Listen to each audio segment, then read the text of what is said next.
నమస్తే, welcome to our channel. నేను మీ ప్రియాంకరావు. ఏపీలో లోకల్ బాడీ ఎలక్షన్స్ వస్తున్నాయి. మరి ఆల్రెడీ ఎలక్షన్ నోటిఫికేషన్ రావడానికి ముందే కూటమి ప్రభుత్వం ఒక సన్నద్ధం అయిపోయారు. కార్యకర్తల్ని వాళ్ళని కూడా సన్నద్ధం చేసుకుంటారు. ఇప్పుడు వైఎస్ఆర్సీపీ వంతొచ్చింది. వైఎస్ఆర్సీపీ కూడా సిద్ధంగా ఉందంట. క్యాడర్ని మొత్తానికి బలోపేతం చేసే విధంగా ఉంది. దీనికి సంబంధించి జగన్మోహన్ రెడ్డి గారు తన సొంతంగా ఒక ప్లాన్ ని రెడీ చేశారంటే ఆ ప్లాన్ ప్రకారం వీళ్ళు ఎలక్షన్స్ లోకి వెళ్తున్నారు. మరి జగన్మోహన్ రెడ్డి గారి ప్లాన్ ఏంటి? ఇది ఎంతవరకు సక్సెస్ అవుతుంది? ఎందుకంటే మావిగన్ దగ్గర నుండి ప్రతి ఒక్కటి చూస్తున్నాం కాబట్టి ఇది ఫెయిల్యూర్ ప్లానా లేదంటే సక్సెస్ అయ్యే ప్లానా తెలుసుకుందాం. మనతో పాటు సీనియర్ జర్నలిస్ట్ సిఎస్ రావు గారు ఉన్నారు. ఆయన అడుగుతాం. నమస్కారం సార్. నమస్తే. జగన్మోహన్ రెడ్డి గారు మళ్ళీ ఒక ప్లాన్ వేశారు. ఆ ప్లాన్ తో ఇప్పుడు లోకల్ బాడీ ఎలక్షన్స్ కి సిద్ధమవుతున్నారు అంట. మరి ఆల్రెడీ ఆయన వేసిన ప్లాన్లన్నీ బూమరంగ్ అయ్యి వాళ్ళకే తగులుతున్నాయి కాబట్టి ఇదైనా సక్సెస్ అవుతుంది అనుకోవచ్చా?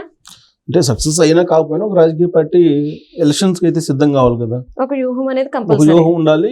ఎలక్షన్స్ కి అయితే సిద్ధం కావాలి.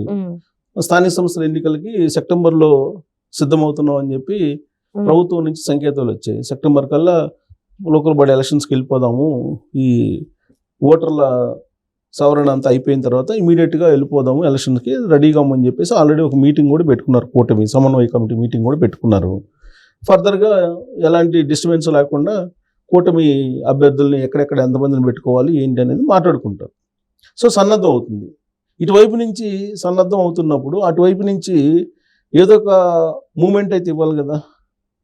అందుకే జగన్మోహన్ రెడ్డి గారు తనదైనటువంటి స్టైల్లో ఒక ఫార్ములాని తయారు చేశారు. 2024 ఎన్నికల్లో ఏంటి ఫార్ములా? వైనాట్ 175 అంతేగా. ఇటు తెలుగుదేశం పార్టీ కూటమి ఏంటంటే వైనాట్ పులివెందుల అంతేగా. ఇది అప్పుడు నినాదం. ఇప్పుడు జగన్మోహన్ రెడ్డి గారు అలాంటి ఒక నినాదాన్ని తయారు చేసినట్టు వైఎస్ఆర్ కాంగ్రెస్ పార్టీలో చర్చ జరుగుతుంది.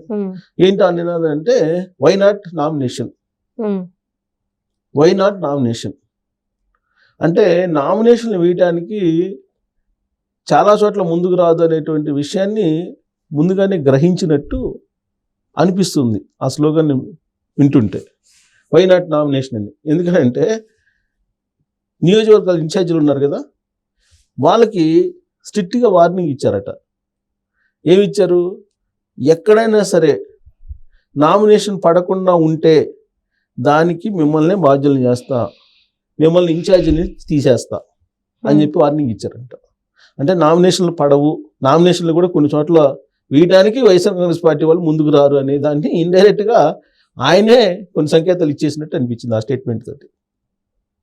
ఇన్ఛార్జీలకి చెప్పారంట, అసెంబ్లీ కాన్స్టిట్యున్సీ ఇన్ఛార్జీలు ఉంటారు కదా, ఆ ఇన్ఛార్జీలకి చెప్పారంట రాబోయే రోజుల్లో మున్సిపల్ ఎలక్షన్లు జరిగినా, మండల ఎలక్షన్లు జరిగినా, జడ్పీ ఎలక్షన్లు జరిగినా, పంచాయతీ ఎలక్షన్లు జరిగినా ప్రతి చోట నామినేషన్ పడాలి, గెలుపు ఓట్లతో సంబంధం లేకుండా. ఎక్కడ నామినేషన్ పడకపోతే ఆ కాన్స్టిట్యున్సీలో ఉండే కాన్స్టిట్యున్సీ ఇన్ఛార్జికి సంబంధించిన చీటీ చినిగిపోద్ది అని చెప్పారు. అంటే నామినేషన్లు వేయడానికి సిద్ధంగా లేరు అనేది ఇండైరెక్ట్గా ముందే ఒప్పుకున్నారు. అందుకే వైనాట్ నామినేషన్ అనేటువంటి ఒక ఫార్ములాని వైఎస్ఆర్ కాంగ్రెస్ పార్టీ తీసుకున్నట్టు అనిపిస్తుంది. మరి ఎందుకు అని అంటే జగన్మోహన్ రెడ్డి గారు 2019 నుంచి 2024 వరకు ముఖ్యమంత్రిగా ఉన్నారు ఆంధ్రప్రదేశ్కి. ఆ సమయంలో లోకల్ బాడీ ఎలక్షన్స్ జరిగినాయి. ఎలా జరిగినాయి అనేది అందరికీ కళ్ళకి కట్టినట్టు ఇవాళకి కూడా కనిపిస్తూ ఉంటుంది దృశ్యాలు. మరి ఇప్పుడు కూటమి అంతకంటే ఎక్కువ చేస్తుంది అనేది ఆయనకి తెలియదా? జగన్మోహన్ రెడ్డి గారికి తెలుసు. బహుశా అందుకే అలాంటి ఫార్ములాలు తీసుకుని ఉంటారు. జనరల్గా కూడా లోకల్ బాడీకి సంబంధించిన ఎలక్షన్లు జరిగితే ప్రభుత్వం ఏదుంటే దానికి మొగ్గు చూపుతుంటారు ఓటర్స్. అలాగే లీడర్లు కూడా ఈ లోకల్ బాడీ ఎలక్షన్స్లో పోటీ చేసి కేసులు పెట్టించుకొని డబ్బులు ఖర్చు పెట్టుకొని ఉపయోగం ఏంటి అని చెప్పి అనుకుంటారు. సో కాబట్టి ఏ కోణం నుంచి తీసుకున్నా అధికారంలో ఉండేటువంటి పార్టీకి లోకల్ బాడీ ఎలక్షన్స్ అనేది సానుకూలంగా ఉంటాయి. పైగా ఇటీవల కాలంలో జరిగినటువంటి పులివెందుల జడ్పీటీసీ ఉప ఎన్నిక కానీ, ఒంటిమిట్ట జడ్పీటీసీ ఉప ఎన్నిక కానీ వైఎస్ఆర్ కాంగ్రెస్ పార్టీకి డిపాజిట్లు రాలా ఆయన సొంత నియోజకవర్గంలో. మరి రాష్ట్ర వ్యాప్తంగా ఎలా ఉంటుంది అనేది ఆ మాత్రం అంచనా వేసుకోలేరా? వేసుకుంటారు. అలాగే లోకల్ బాడీ ఎలక్షన్స్లో ఒకవేళ కర్ర పట్టుకోనో లేదంటే కూటమి లీడర్లను ఎదుర్కొని నిలబడేటువంటి సత్తా ఉన్న వాళ్ళు కూడా సర్దుకుంటారు. కానీ ఏంటి, ఇంకొక 3 సంవత్సరాలు కూటమే ఉంటుంది.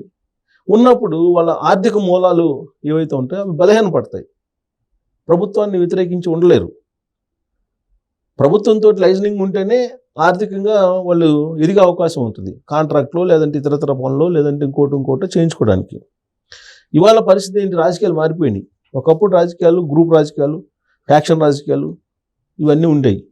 ఇవాళ మారిపోయాయి. అప్పుడేంటి, మీరు ఒక 15-20 సంవత్సరాల క్రితం తీసుకుంటే పైన ఉండేటువంటి లీడర్లు చట్టాపట్టాలు వేసుకుని తిరుగుతుంటారు. వాళ్ళ ఇంట్లో పెళ్లి జరిగితే వీళ్ళు వెళ్తారు, వీళ్ళ ఇంట్లో పెళ్లి జరిగితే వాళ్ళు వెళ్తారు. వాళ్ళ ఇంట్లో చావు ఉంటే వీళ్ళు వెళ్తారు, వాళ్ళ ఇంట్లో చావు ఉంటే ఇటుపక్క వాళ్ళు వెళ్తారు. పార్టీకి సంబంధించిన పెద్ద నాయకులు. ఇవాళ అదే పద్ధతి గ్రామ స్థాయి లీడర్లకు కూడా వచ్చేసింది. గొడవలు పెట్టుకొని, కొట్టుకొని, చంపుకొని, కేసులు పెట్టుకొని కోర్టుల చుట్టూ తిరిగేటువంటి పరిస్థితి లేదు ఇవాళ గ్రామాల్లో కూడా. రాజకీయాలు అని అంటే పైన వాళ్ళు ఎలా చేస్తున్నారు మనం కూడా అలా చేసుకుందాం అని చెప్పి ఆ అవేర్నెస్ వచ్చేసింది.